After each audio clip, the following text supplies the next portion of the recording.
Hello students, I am Porna and welcome to Porna's Bio Classes. Hello students, welcome back to my channel Porna's bio classes. मैं हूं पौर्णा ma'am, आपकी educator. हम कर रहे हैं आपके नीट एग्जाम की तैयारी, आप और मैं दोनों मिलकर।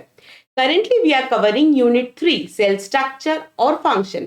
अगर हम सेल के बारे में बात करते हैं तो हमारे दिमाग में आता है दो टाइप के सेल्स, प्रोकैरियोटिक सेल्स और यूकैरियोटिक सेल्स।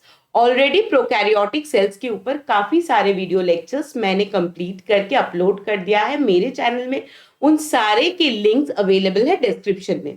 मेरा लास्ट वीडियो लेक्चर था on eukaryotic cell. It was a high level end to end overview of eukaryotic cell. उस वीडियो लेक्चर का लिंक भी मैंने डाल दिया है डिस्क्रिप्शन में। हमारा आज का टॉपिक है सेल मेम्ब्रेन, जो कि एक बहुत ही इंपॉर्टेंट सेल्यूलर स्ट्रक्चर है। तो बिना टाइम वेस्ट किए चलते हैं क्लास में। और बच्चों, क्लास अच्छा लगे तो सब्सक्राइब करना मत भूलना पौर्णा मैम का चैनल। तो स्टूडेंट्स स्टार्ट करते हैं आज का चैप्टर सेल मेम्ब्रेन। तो सेल मेम्ब्रेन जो है इसके और भी नाम हैं, जैसे हम इसे प्लाज्मा मेम्ब्रेन भी बुलाते हैं। और क्या बुलाते हैं बच्चों? इसे हम प्लाज्मा लेमा भी कहते हैं। तो कहीं पे भी आप ये नाम देख लो, वो सेल मेम्ब्रेन हो, प्लाज्मा मेम्ब्रेन हो, प्लाज्मा लेमा हो, वो सेम चीज है। क्या है वो है एक biological membrane which separates the interior of the cell from the outside environment. ये एक सेल का स्कीमेटिक डायग्राम है। ये बाहर जो आप कवरिंग देख रहे हो दैट इज प्लाज्मा मेम्ब्रेन और सेल मेम्ब्रेन और प्लाज्मा लेमा। तो ये क्या करता है, पूरा जो सेल है उसको आउटसाइड एनवायरनमेंट से प्रोटेक्ट करता है। बहुत सारे ऐसे सेल हैं जिसमें सेल वॉल भी पाए जाते हैं। तो उसमें क्या होता है, सेल वॉल एक एडिशनल प्रोटेक्शन होता है सेल मेम्ब्रेन के बाहर। बट बहुत सारे सेल जैसे कि एनिमल सेल्स, उसमें सेल वॉल नहीं होता है। सो उसमें cell membrane is the primary one which is protecting the cell from the outside environment. This cell membrane term was originally coined by Nageli and Kramer. The term was originally coined by them, okay? But this cell membrane was discovered by Schwann. So do not get confused बच्चों। अगर ये पूछा जाए कि plasma membrane या cell membrane ये term किसने coin किया था, तो that will be Nageli and Cramer, but who discovered cell membrane would be Schwann. So cell membrane is a membranous covering of the protoplast. Not only cell membrane protoplast को cover करता है outside environment से, internal जो several important cellular structures हैं, जैसे क्या हो गया बच्चों, कुछ के नाम मैं बता देती हूँ, आप ले लो। न्यूक्लियस हो गया, एंडोप्लाज्मिक रेटिकुलम हो गया, गोल्गी बॉडी हो गया। ये जो सारे इंपॉर्टेंट स्ट्रक्चर्स है इनको भी कवर्ड करता है हमारा सेल मेम्ब्रेन। तो सेल मेम्ब्रेन एक्सटर्नल भी पाए जाते हैं और इंटरनल भी पाए जाते हैं साइटोप्लाज्म के अंदर, जब वो कवरिंग होता है सेल ऑर्गेनेल्स का। सेल मेम्ब्रेन एक्सटर्नली पाए जाए या इंटरनली पाए जाए, उन सबको हम क्या कहते हैं बच्चों? Biomembranes, because these are biological membranes.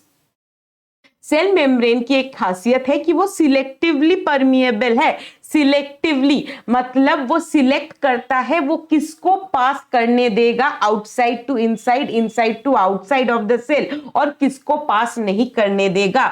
ये बहुत ही एक मेजर रोल प्ले करती है, जिसके बारे में हम आगे जाके पढ़ेंगे। तो बच्चों, आपको अभी आइडिया हो गया होगा कि सेल मेम्ब्रेन होता क्या है। ये एक इंपॉर्टेंट स्ट्रक्चर है जो यूकैरियोटिक सेल्स में पाए जाते हैं और कुछ प्रोकैरियोटिक सेल्स में भी पाए जाते हैं। बैक्टीरियल सेल ले लो, उसमें भी सेल मेम्ब्रेन पाए जाते हैं जो बैक्टीरियल सेल को प्रोटेक्ट करती है आउटसाइड एनवायरनमेंट से। तो ये हो गया एक ओवरव्यू सेल मेम्ब्रेन का। आगे चल के देखते हैं और क्या क्या इंपॉर्टेंट चीजें हैं सेल मेम्ब्रेन में।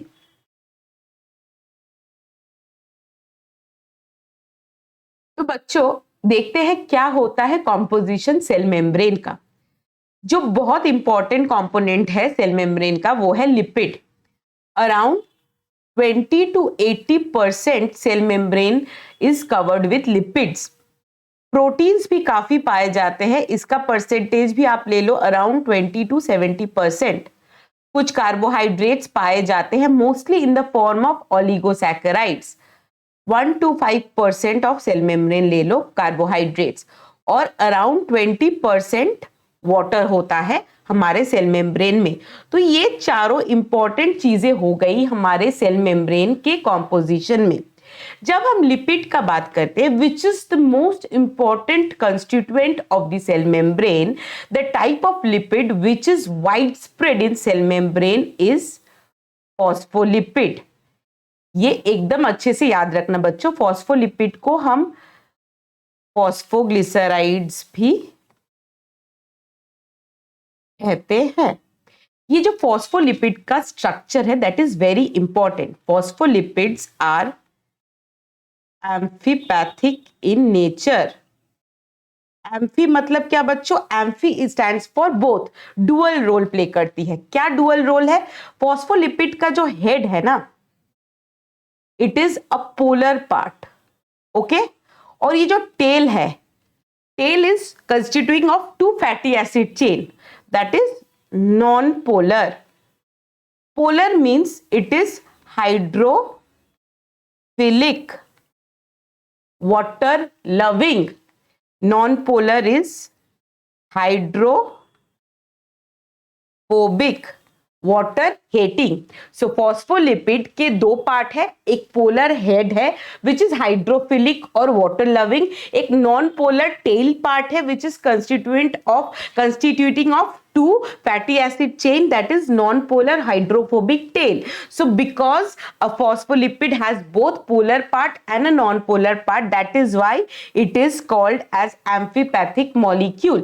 Because of this amphipathic nature of phospholipids, आप अगर ये वाला डायग्राम देखो, the phospholipids arrange themselves into a lipid bilayer. Very important बच्चों, अगर हमें पूछे कि सेल मेम्ब्रेन का स्ट्रक्चर प्राइमरीली क्या होता है तो वो एक लिपिड बाइलेयर होता है। अगर आप ये डायग्राम देखो तो जितने जो पोलर हाइड्रोफिलिक हेड है वो बाहर की तरफ है। मतलब अगर आप ये एक सेल में आपको दिखाती हूं, ये जो सेल का मेम्ब्रेन है, पोलर हेड बाहर है, टेल अंदर है, और पोलर हेड साइटोप्लाज्म की तरफ है, टेल अंदर है। मतलब जो लिपिड बाइलेयर फॉर्म हो रहा है वो टेल्स अंदर की तरफ है, पोलर हेड ग्रुप या तो सेल के बाहर की तरफ है या तो सेल के अंदर साइटोप्लाज्म की तरफ है। ये लिपिड बाइलेयर ऐसे ही अरेंज्ड होती है और हमारा सेल मेम्ब्रेन फॉर्म करती है। साथ ही में जो प्रोटीन्स भी पाए जाते हैं सेल मेम्ब्रेन में वो भी दो तरह के होते हैं। प्रोटीन्स भी क्या हो सकता है बच्चों? वो भी उनमें कुछ प्रोटीन्स हो सकते हैं जो पोलर है और कुछ प्रोटीन्स हो सकते हैं जो नॉन पोलर है। That will depend on the type of amino acid that is constituting the protein. अगर वो पोलर अमाइनो एसिड से बना हुआ है तो वो पोलर प्रोटीन्स होंगे, अगर नॉन पोलर से बना हुआ है तो वो नॉन पोलर होंगे। और काफी सारे प्रोटीन्स ऐसे भी हो सकते हैं जिसमें कुछ पोलर अमाइनो एसिड रेसिड्यूज है, कुछ नॉन पोलर है। तो वो प्रोटीन्स भी अपने आप को अच्छी तरह से अरेंज कर लेती है सेल मेम्ब्रेन में ताकि पोलर पार्ट एक्सटर्नल फेस करे और non polar part internal face करे। लिपिड बाइलेयर का जो हाइड्रोफोबिक जो कोर है उसको फेस करती है non polar part of the protein. तो ये हो गया हमारा कॉम्पोजिशन ऑफ सेल मेम्ब्रेन बच्चों।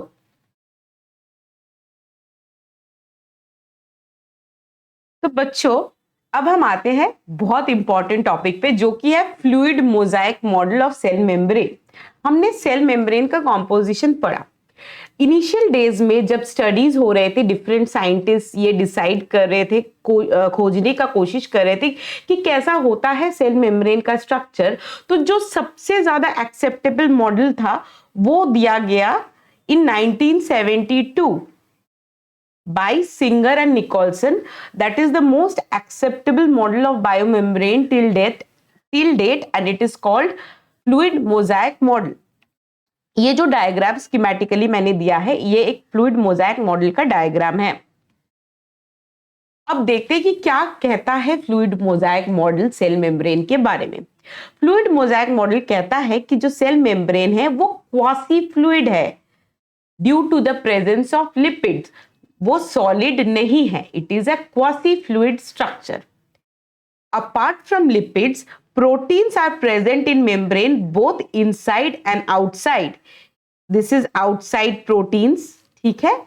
और ये जो पूरा जो अंदर में जो स्पैन कर रहा है, these are inside proteins. So these two types of proteins are referred to as extrinsic proteins और intrinsic proteins. ये जो बाहर है इसे हम कहते हैं extrinsic proteins या इसे हम कह सकते हैं पेरिफेरल प्रोटीन्स। अगर हम कोई स्टडी करने के लिए इन प्रोटीन्स को सेल मेम्ब्रेन से एक्सट्रैक्ट करने का कोशिश करें तो it is comparatively very easy to extract the extrinsic proteins. They can be easily extracted by milder techniques. Extrinsic जो प्रोटीन्स है वो मोस्टली पोलर होते हैं क्योंकि वो बाहर को फेस करते हैं, या तो वो फेस करते हैं सेल के आउटसाइड या सेल के इनसाइड साइटोप्लाज्म को।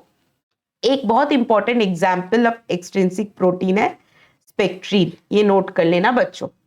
अपार्ट फ्रॉम एक्सट्रिंसिक प्रोटीन्स, कुछ प्रोटीन्स हैं जो सेल मेम्ब्रेन के इनसाइड में पाए जाते हैं।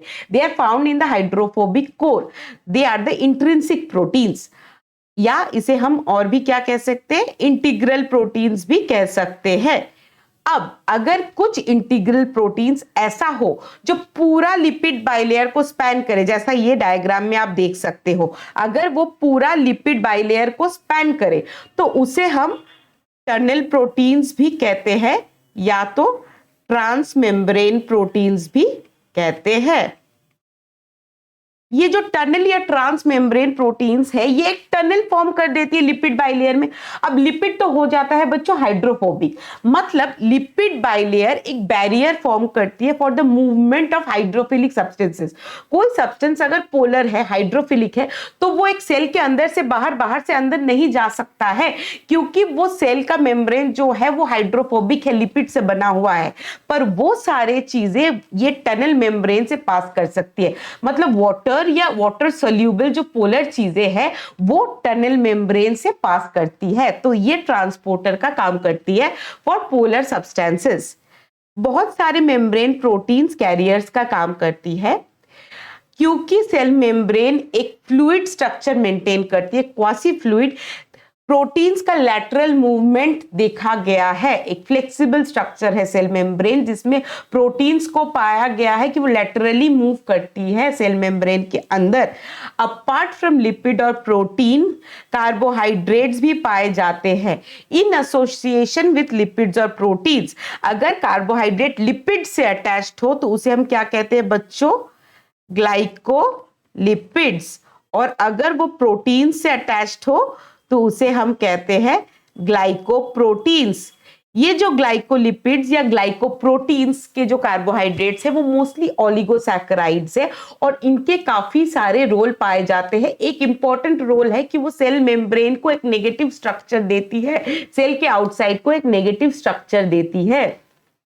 तो बच्चों ये हो गया हमारा फ्लूइड मोजाइक मॉडल। अभी हम देखेंगे सेल मेम्ब्रेन के कुछ इंपॉर्टेंट फंक्शंस। तो सेल मेम्ब्रेन के इंपॉर्टेंट फंक्शंस देखते हैं। पहला जो है वो है कंपार्टमेंटलाइजेशन। जैसे कि हमने पढ़ा बच्चों, एक सेल को उसके एक्सटर्नल एनवायरनमेंट से गार्ड करती है सेल मेम्ब्रेन, और जो सेल ऑर्गेनेल्स है जैसे nucleus, endoplasmic reticulum, Golgi bodies, ये सारे जो यूकैरियोटिक सेल के ऑर्गेनेल्स है वो भी कवर्ड होती है सेल मेम्ब्रेन से। सो एक कंपार्टमेंटलाइजेशन देती है, मतलब ये जो अगर आप स्कीमेटिक डायग्राम देख लो सेल का, उसके अंदर में ये जो सारे ऑर्गेनेल्स है ये सारे देखो आप सेल मेम्ब्रेन से गार्डेड है। तो साइटोप्लाज्म के अंदर में ये सारे ऑर्गेनेल्स है, बट सेल मेम्ब्रेन से गार्डेड होने की वजह से ये एक एक कंपार्टमेंट्स है जो अपना अपना इंडिविजुअलिटी मेंटेन करते हैं। अब आ गया प्रोटेक्शन। सेल मेम्ब्रेन प्रोटेक्ट करती है सेल को कोई भी एक्सटर्नल इंजरी से। नेक्स्ट जो बहुत इंपॉर्टेंट फंक्शन है वो है ट्रांसपोर्ट। सेल जो है वो सेल का जो मेम्ब्रेन है वो लिपिड बाइलेयर है, तो वो एक बैरियर फॉर्म करती है। हमने क्या बोला था कि ये जो मेम्ब्रेन है वो सिलेक्टिवली परमिएबल है, मतलब कुछ सब्सटेंस को वो पास होने देती है, कुछ को नहीं। इस वजह से इसके कारण रेगुलेशन मेंटेन्ड रहती है सेल के अंदर और बाहर का, कि अंदर क्या ज्यादा होना चाहिए, बाहर क्या ज्यादा होना चाहिए। तो ये लिपिड बाइलेयर करती है। प्लस जो प्रोटीन्स है, सपोज जो ट्रांसमेम्ब्रेन प्रोटीन्स है, जो टनल प्रोटीन्स है, जो चैनल बना के रखी है, वो क्या करती है, सारे hydrophilic molecules, water loving molecules को पास करने में हेल्प करती है। तो ट्रांसपोर्ट एक बहुत इंपॉर्टेंट फैक्टर हो गया। ये जो प्रोटीन्स है बच्चों, मैंने लास्ट आपको बोला अभी थोड़ा पढ़ाने के टाइम पे कि वो एक्सट्रिंसिक भी होता है, इंट्रिंसिक भी होता है। एक्सट्रिंसिक में मैंने आपको एक एग्जाम्पल बोला था इंपॉर्टेंट प्रोटीन का, वो था स्पेक्ट्रिन। तो इंट्रिंसिक में भी आप एक नाम लिख लो, ग्लाइकोफोरिन। ये इंपॉर्टेंट प्रोटीन्स हैं जिनका नाम हमको जानना चाहिए। ट्रांसपोर्ट के बाद आ जाते हैं बच्चों, ये जो मैंने कहा कि कार्बोहाइड्रेट्स भी प्रेजेंट होते हैं एज ग्लाइकोलिपिड और glycoprotein, because they are in association with the lipids और proteins of the cell membrane. तो वो जो ग्लाइकोलिपिड्स है या ग्लाइकोप्रोटीन्स है, वो रिकॉग्निशन सेंटर का काम करती है। सेल के एक्सटर्नल बहुत सारे एजेंट्स है जो सेल को रिकॉग्नाइज करके आके बाइंड करना चाहती है। So those carbohydrates acts as the recognition centre and also they act as the antigenic determinant। अगर कोई सेल एंटीजन का काम करती है तो सेल मेम्ब्रेन में जो ये कार्बोहाइड्रेट्स पाए जाते हैं, जो कॉन्जुगेटेड कार्बोहाइड्रेट्स पाए जाते हैं, वो उसको एंटीजेनिक डिटर्मिनेंट का पावर देती है, that acts as the antigenic determinant site. तो ये बच्चों था हमारा सेल मेम्ब्रेन। आशा करती हूँ आपको अभी थोड़ा आइडिया क्लियर हो गया है सेल मेम्ब्रेन के बारे में। अगर आज का वीडियो अच्छा लगा तो मेरे चैनल को सब्सक्राइब जरूर करना और वीडियो को लाइक करना। कमेंट करोगे तो मुझे पता चलेगा कि आपको क्या अच्छा लगा और क्या क्या चीजें आप जानना चाहते हो। तो वेट कीजिएगा अगले वीडियो तक, तब तक प्रिपरेशन जारी रहनी चाहिए। Thank you.